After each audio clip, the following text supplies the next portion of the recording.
ថ្ងៃទី22ខែ6លោកគ្រូនៅក្រុមហ៊ុនវរៈបន្ថែមផ្ញើជូនទៅខាងភ្នំពេញតំបន់វត្តនិរោធបាទហើយមួយទៀតនេះទៅខាងកំពង់ចាមបាទសាខាមាត់ទន្លេថ្ងៃទី22ដូចគ្នាហើយមួយទៀតចុងក្រោយនេះបាទផ្ញើទៅខាងព្រះវិហារបាទស្រុកគូលែន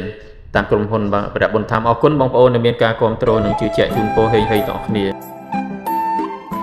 លោកគ្រូទទួលជាវចម្លាក់ព្រះចម្លាក់ខ្នាយចង្គមខ្លា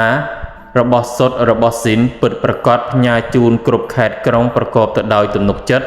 ទទួលឆ្លាក់ចម្លាក់ក្រម៉ង់គ្រប់ប្រភេទពីភ្លុកពីឈើឬពីបញ្ញាក្អែកជាពិសេសទទួលមើលជោគជតារិស័យបងប្អូនតាមទូរស័ព្ទដៃក្នុងប្រទេសនិងក្រៅប្រទេសអ្នកដែលមានបញ្ហាជីវិតគូស្រករប្តីប្រពន្ធមិនចុះសម្រុងគ្នាឆ្លោះបាក់បែករកម្មរកោ